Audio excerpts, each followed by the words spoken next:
Welcome to Evilive, the live media streaming Yeah. the live media commentary show that answers the question, why is it bad to speak of the devil? Subscribe if you're new to the channel because today we are reviewing Rings of Power, Season 1, Episode 7, The Eye. Squint. That's my eye. All right, what'd you think of this episode, man? Motherfucker. It was so hard to force myself to not just blow off my appointments to finish this episode and immediately go into the next episode. Because I was dying to finish these and had no time. So I was like, fuck it. I had an appointment canceled. I'm watching this shit at work because I'm a grown-ass man. And no one can tell me otherwise. Yeah, and you are your boss, so. Yeah. If I was my own boss, I would just tell myself to go masturbate every 10 minutes. See, I don't work from home. Otherwise, that would be the case. That makes it more scary and dangerous and exciting. Yeah. So this is directed by Charlotte Brandstrom, written by Jason Cahill, and it was premiered October 7th, 2022. Let's walk through this. What happened in this thing? Yeah, it just starts off good. Fucking, it just pans in, and it's just the aftermath of the eruption. It's just nothing but browns and oranges and just beautiful as hell. Fucking Galadriel's running around trying to figure out what the hell's going on, who survived. Bumps into one kid. What the fuck is his name? I always forget his name. I think he's kid number 1. Yeah, we'll just call him kid number 1 because he's a fucking turd anyways. He totally is. Gets him out. Muriel's getting out with what's his bucket? I am just on my games tonight. Yeah, there we go. No, not Isildur. Isildur's missing. She came up upon Isildur and them, and then they found out that people were in the burning building, right?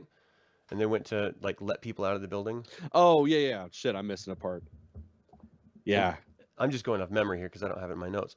But Isildur goes in there because he's a goddamn hero of every fucking age.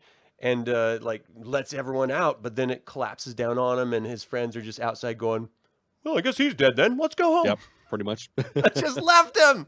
You don't fucking try to get him out. And the queen was just like, we'll just pretend we didn't see that. Right. And she leaves.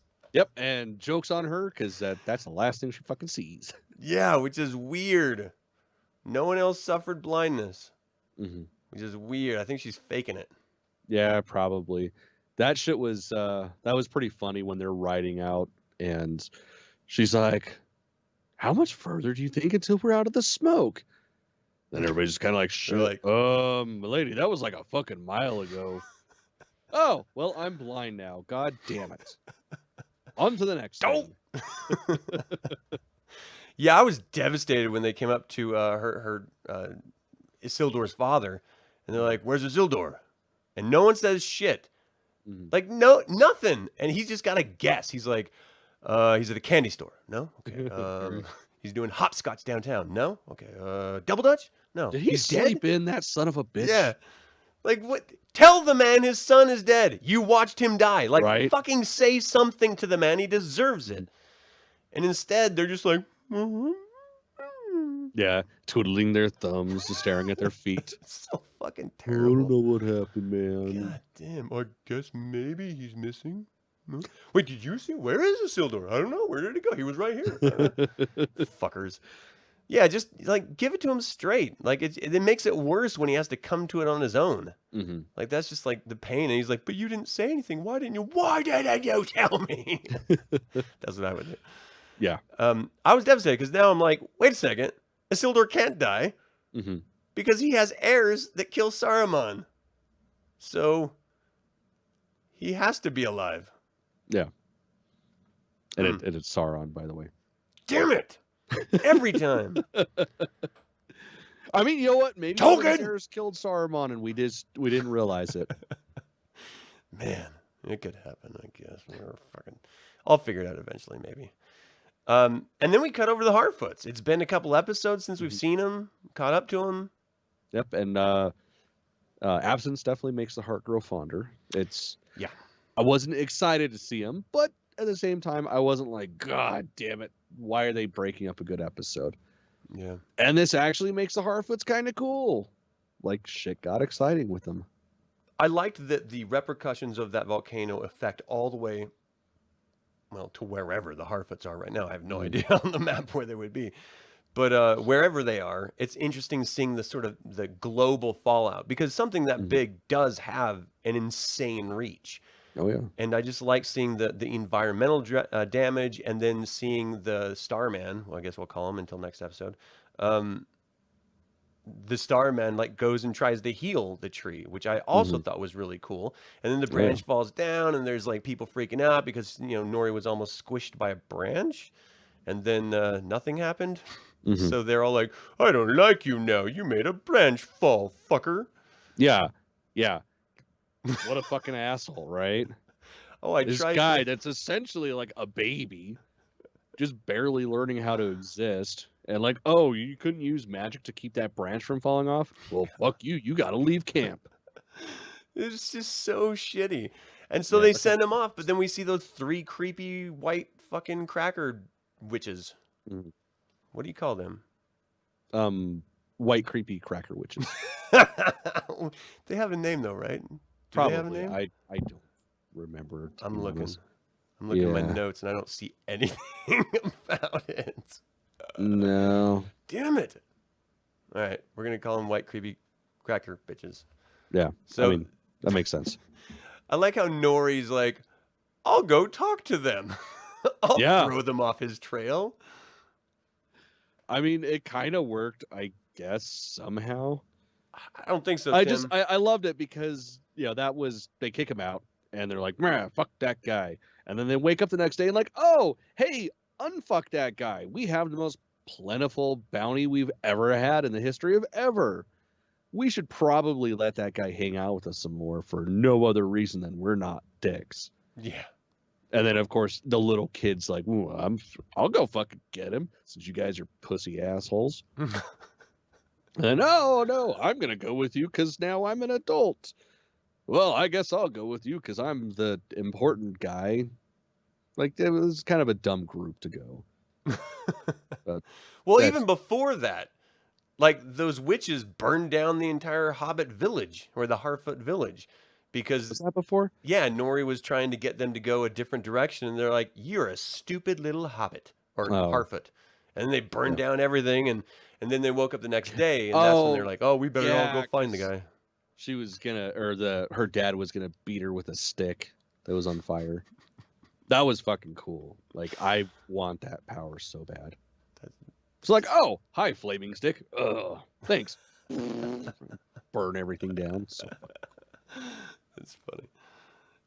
And so they go off, and then we see we go back to the buddy cop of Elrond and Durin, which is the best part of this entire series. Yeah, Their definitely. Friendship. I loved that they saw the effect of the mithril, which I'm still a little bit like confused about, but oh well. Like, Durin watched it heal a leaf and oozes to let them go in and mine at all because it's potential danger. But Durin and Durin's wife, oh, I wish I had her name written down. Disa, who's fucking amazing. I love this woman. She is she's the best wife ever. Like, she's supportive and she corrects him when he's talking shit, but she's flawed too, and he has to fucking help her. And it's just this really loving, connected, I don't know, just it's a perfect partnership. Yeah, it's a great partnership. That's great. And so ultimately, they're like, well, fuck, if the king's not going to help, I can't leave my friend high and dry. I just can't. So he takes him down into the mines, and they start digging together, and they realize that it's this massive vein. And then that was Daddy impressive as shit. And then the look on his face was so goddamn funny. Because it's like, is he going to scream? Is he going to try to talk himself out of this? Nope, he's just going to stand there like, just so goddamn good. And it's like, that's the reasonable way to act. Yeah. Well, I mean, it just runs insanely deep. So, like, as far as the lore is that has been laid out in this show, it was this heroic elf that fought against a Balrog, and the elf's death or the defeat of the Balrog or something like went into the roots of the tree that created the mithril? Like what? Well, it was part of the a Silmaril as well. Like the elf had a Silmaril, and when he fell or something, Oh, fuck, that went down into the mithril or to create the mithril? Yeah, I think that's what it was. I don't know. We clearly know what we're talking about, people. Yeah, hey, you know what? That's what happens when we don't get a binge a season like all in one go. You forget things. I mean, that was like 3 episodes ago too, so it's not like yeah, it's but that was fault. like 2 months ago for me. So and it was just like a little note dropped at like midpoint in the episode, and you're just like, should I remember that? Is that important? Yeah, right. It's like that's probably something that I'll never have to consider ever again. Cut to now.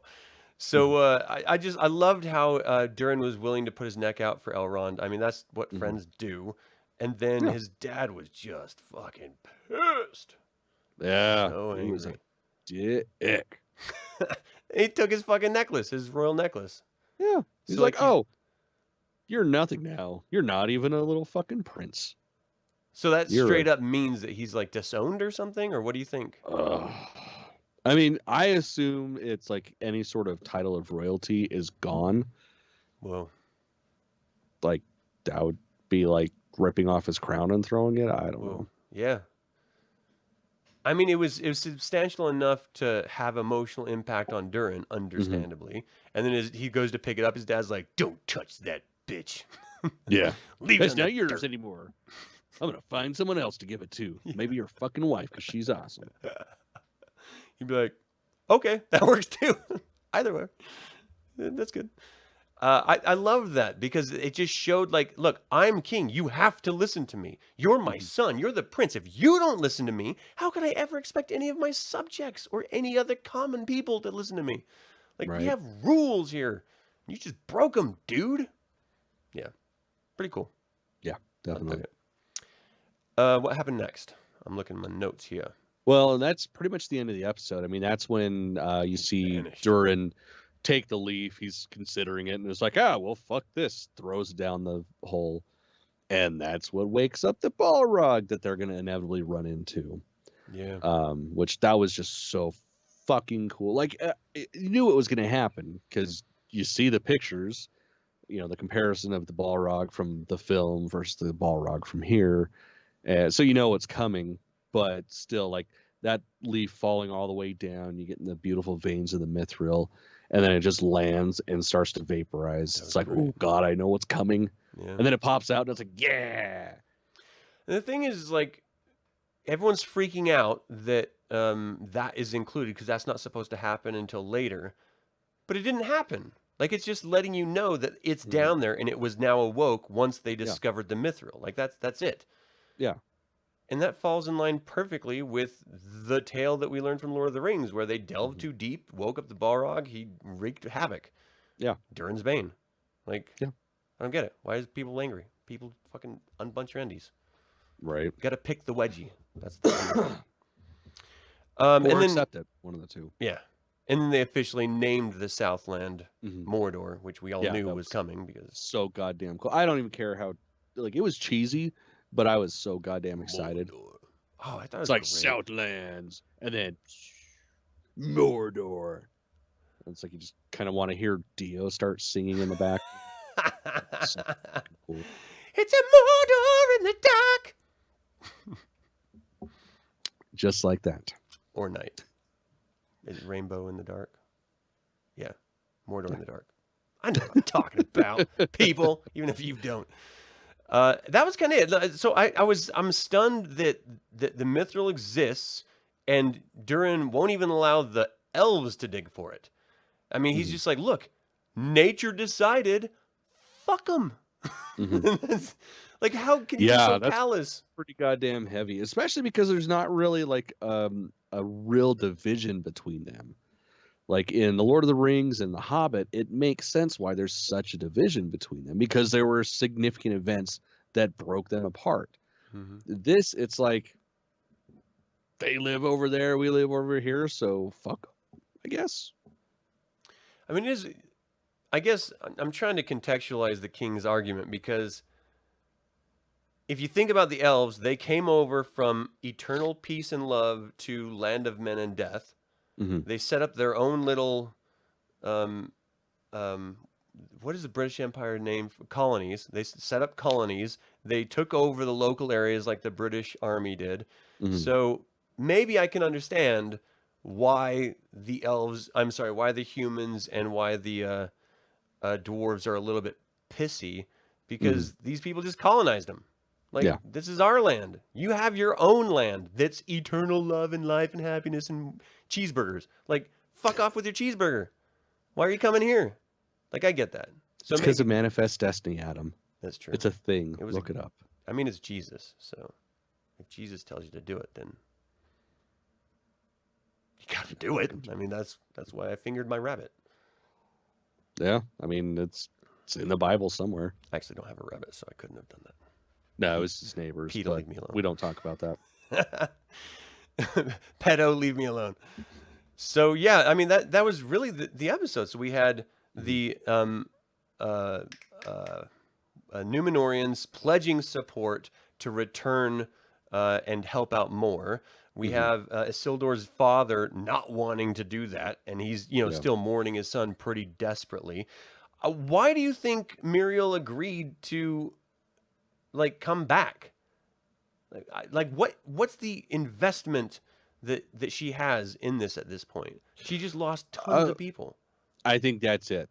It brought the war home pretty much. Like, she lost a lot of people, and she saw the actual extent of the threat. Yeah. Because I mean, it wouldn't be that much of a a toss to say that, hey, they're going to take these guys out. Eventually, they're going to come for you. Because I mean, that's what any invading army does. They're going to keep going until there's pushback. Yeah. And I mean, now that we know that J.R.R. wasn't meaning to conquer the world, his goal was to find a land where him and his brethren can actually just exist, just be. And yes, that means you have to take it from other people, but the elves already did that, so they're not really hurting anymore.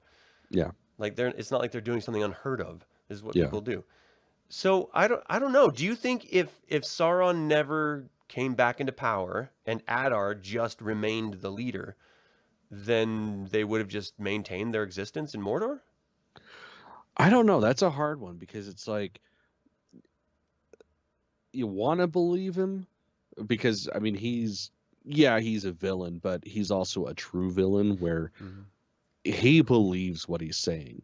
And that kind of conviction, like, you want to think that he's going to stick with it. But I mean, if he's an elf, that means that he's going to live for, eons. So who's to say that he wouldn't change his mind and be like, you know what? Fuck these guys next to us. I really want that lake. Let's take them out. Yeah. So I don't know. I did love that moment where he's like, "Throw off your hoods, brothers. Let's that was walk so out. We never have to wear fucking them again." awesome. I love the idea of having independence finally of even though they're like supposed to be horrible, evil, disgusting bad guys. Like just they just want to live. That's it. Yeah. They want to live in love. That's all they want. It's true. It's all these normies making it horrible for them. Right. Fucking turds. Yeah, so, I mean, going back to Númenor, I would not want to come back knowing that shit just got real here. Right. Clearly there's an massive orc presence that hasn't been around for hundreds and hundreds of years, supposedly. And, the threat of Sauron is gone, according to the King of Elves. So, now Galadriel's going to have to go home, and she's going to have to... Oh, we missed over the part where Halbrand is so wounded, dying... that Galadriel says elven magic is the only thing that can save him. And so they she have to go to Lindon and all that, takes him to Lindon, like an elvish colony again. Well, and he fucking, loses his shit, too, once the medicine, kicks... Or was that the next episode? That was the next one. Okay, never mind. But, yeah. He definitely does. He's like, ooh, I'm here. It worked. My plan worked. Yeah. Yeah, I mean, I loved the Harfoots in this episode. I love the dwarves in this episode. I love the fucking elves in this episode. I love around everyone all around was great. Yeah, this was such a good one. Perfect fucking episode. And because this is the penultimate episode, we know that whatever happens next is going to be crazier than what just happened. Yeah, which is insane because they succeed, and it's not stupid. Yeah. I can't wait. All right. Well, what was your favorite part of this episode? Oh, the Balrog, definitely. Like, that goes without saying. Just seeing that was fucking we awesome. knew it was going to happen, but it's cool seeing it.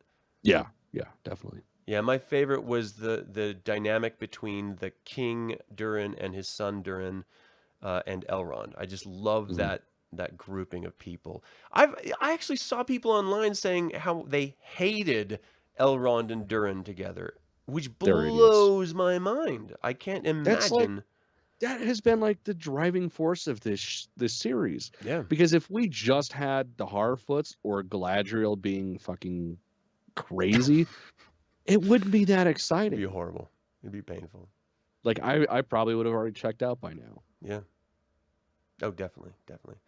So yeah, all you people who think that suck and are wrong. Sorry. It's okay. You can be wrong. That's just a fact. What was your least favorite part of this episode? Top of my head, I can't really think of anything. Should remember because I just barely watched it, but I just loved it. Yeah, I mean and this is nitpicking, but I don't like how Galadriel was taking such good care of the kid, who is the one that fucking took the sword out and was like fucking around with it anyway in the first place. So like he's such a shit heel, and she's treating him like he's gonna be the next warrior. She gives him her sword of all fucking things. Yeah, that was pretty heavy. I don't get it. Fuck this kid. I mean, good actor. He's playing the role. No, he's doing a great successful. job, but the character can fuck himself. Yeah, seriously. All right, anything else on this? I think we got it. All right. Well, thank you all so much for tuning in, checking this out. Let us know in the comments how we're wrong, because I know I am in a lot of things. Let me know in this particular thing. And as always, remember that evil spelled backwards is live, so get your little weenies out there and be evil. If just not in front of children. Yo, for real. Yeah, no. I think that goes without saying, but I'll say consenting that. adults. Yeah. And your neighbors. Who are probably consenting adults. Yeah, exactly. Probably. I mean, I don't want to lock anyone into anything, but I mean, they knew what the risk was moving in next year. Just saying.